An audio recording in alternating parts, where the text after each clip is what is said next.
Riker. Benjamin. Everyone knows the DeMar DeRozan, Kyle Lowry bromance. Yep, hard to picture a better duo of NBA players in the league right now. Yep. Well, what if I were to tell you DeMar had another player in his life before Kyle Lowry came to town? Who is this man? This man?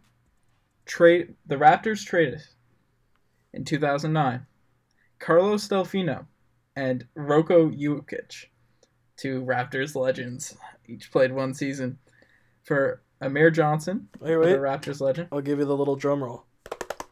Yep, for Amir Johnson and DeMar DeRozan's OG best friend, Sonny Weems. Sonny Weems. Wow. Now, newer Raptors fans are probably wondering, Sonny Weems, who's that? Right? Who's this guy?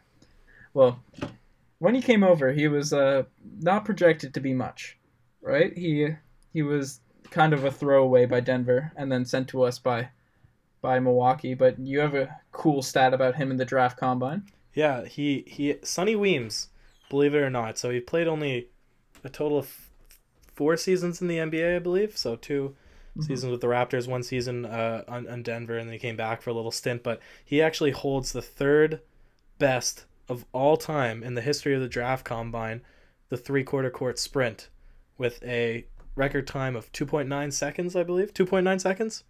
Yeah, 2.96 seconds. Wow. Man's was fast.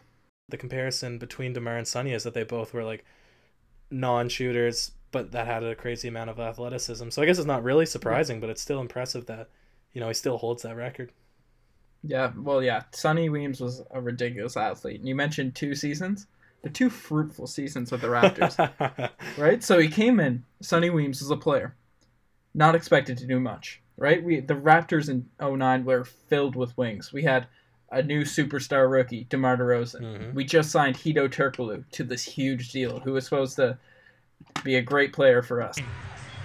Ball. We all know how that turned out.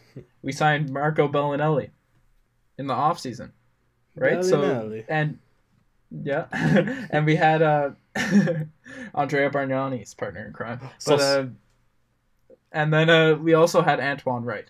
So the team was loaded in the wings, right? And Sonny Weems was just projected to be a bench player. But one day, in the middle of November, I believe, Hedo Turkoglu got injured, and Sonny Weems got his first real run of the season. Came in, had 12 points, record. Not bad for a deep bench player. Yeah, especially a guy that, as we mentioned, without really a jump shot, so it was an unexpected role, and from there he sort of snowballed effect and became one of the better players for the Raptors for a period of time. As the season went along, Sonny Weems earned more and more trust from Jay Triano, and his minutes were up and down the whole season.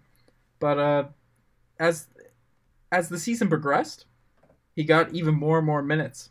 And by the end of the season, he ended up taking DeMar's place in the starting lineup. And as a starter, averaged 9 points per game and shooting 61% from the field. Now, what was interesting was that we have Sonny Weems, who was a second-year player at this point, with a team minimum contract in the 700,000s. And then DeMar DeRozan, a rookie, making about $15 million a year on his contract, or 15 for the entire contract. Both, like you said, fighting for the same spot, and obviously now it's unimaginable to think of DeMar as anything less than the best player on the team, but at the time it really was a toss-up because they were very, very similar players. There were a bunch of articles comparing Sonny Weems to DeMar DeRozan, so you'd think that there was a lot of competition between the two. But really, through that conflict, became one of DeMar's first ever bromance. And this isn't just a loose fact. I mean, you have some hard evidence to prove this friendship that was budding between these two pals. Well, their teammate Reggie Evans quoted them on saying they're like two little brothers, always smiling, always arguing, always hitting each other, and always cheering each other up. It's like they're in a perfect relationship. But what I think juxtapose that, Jared Jack calls them two weirdos. What I yeah, I mean, there's some funny. I don't know if we'll show it there, but there's some good banter between Sonny and DeMar in post game interviews. Mm-hmm.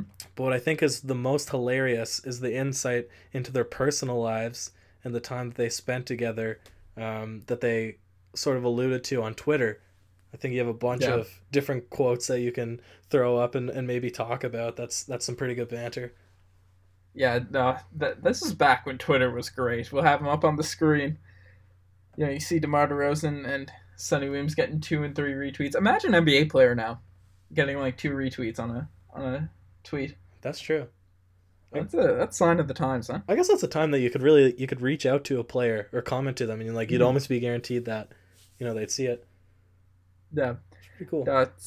Sonny Weems and DeMar DeRozan were locked together. And another quote from Reggie Evans, he said the only thing that could really see splitting them apart was if one of them were to get moved, right? Mm-hmm. So, but these two players look to be the young guys, the young future for the Raptors, right? Yep. So if you look at the 2010-2011 season, right as Chris Bosh has left, they were kind of thrown into the fire to lead the team, right? These were the young guns, if anyone remembers. The two guys, DeMar DeRozan, Sonny Weems, Jarrett Jack, Amir Johnson, Ed Davis. They were our team. Yep. So they were expected to lead us out of the fire after Chris Bosh jumped ship. And DeMar DeRozan upped his scoring from 8.6 to 17.2 that season. Wow. While Sonny Weems only upped his from 7.5 to 9.2. Still a really good year for the both of them, though. I guess, perhaps individually, like as a player development standpoint. But, I mean, Raptors fans can't forget that this was in a time where the Raptors team in general was horrible.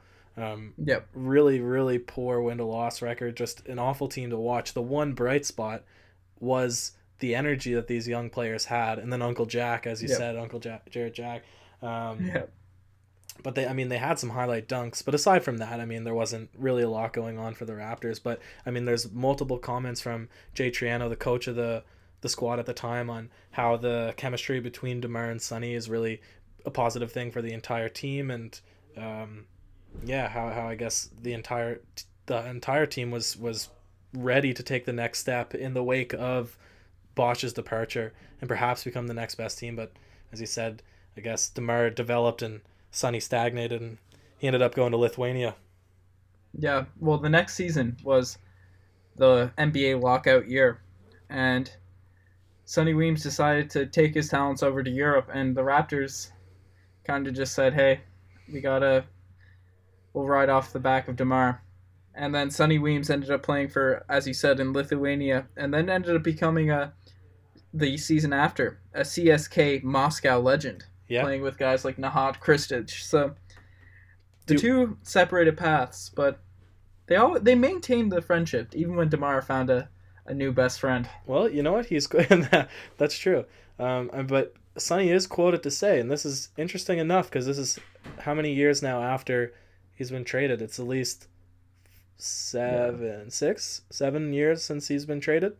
Or, well, not traded, like since he left it's been a while since he's left the Raptors, but he's quoted to say, I don't think I've missed a Raptors game since I left. As long as DeRozan's been a part of it, every game, he said it 3 times, league pass. So he's still keeping up on he's still watching his bro. He's still making sure that he stays up to date with DeRozan. And also, I mean, Sonny Weems is married with kids. DeMar now is married with a child, so I mean, I guess they can bond over that a little bit too. Yeah.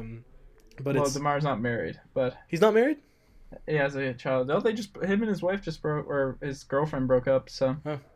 Yeah. Well, that's the way it goes. But either way, it's cool to see that this friendship that DeMar made in his rookie season that like was apparent around the league, that they're still staying in touch even when Sonny goes off, and I mean, across the entire world, and they still have that bond. Yeah. I know. Great to see. Shout out to Raptors legend, Sonny Weems. What are your thoughts then in the final moments of this podcast on the impact that Sonny Weems had on the Toronto franchise? I mean, as you said, he pretty much a nobody He didn't have the most amazing numbers of all time. Really didn't do statistically didn't really do much of anything. Yeah. I don't know if any non-Raptors fans would be completely aware of Sonny Weems, yet he sort of had a cult following by the fans in the 2 short years that he did play on Toronto. Like, why do you think that is? I don't know. I remember watching a play. I was mesmerized. I thought, he wore the 24. I thought he was going to be the next Kobe Bryant, so to speak, rather than DeMar. Now, I was very young at the time, but no, Sonny Weems is one of my favorite players growing up, and I always kept a follow on him. He's really good in 2K, so I stuck with him. Yeah, fair. I mean, 2K makes legends. That's true. The best. Yeah. All right. Any final thoughts? No, that's it. That's it for us. Just happy to see DeMar with a new bromance. And I don't imagine that that the Lowry and DeMar friendship is going to end anytime soon. At least not for the next 3 years, and especially with the way that they've been playing recently. And like you said in the last podcast, they're willing to give up the shots that they take to distribute the ball around on the floor more.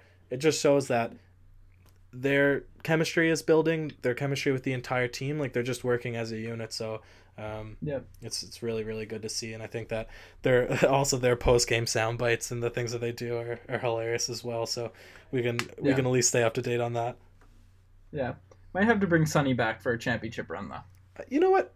He says Let's do it. He says he's 31, but he feels like he's only 24. So I mean, in 2 years' time, he should only feel like when he played for us. He should only feel like he's 26, so he'll still have the same athleticism. I like it. All right, Ben. Well, that's it for me.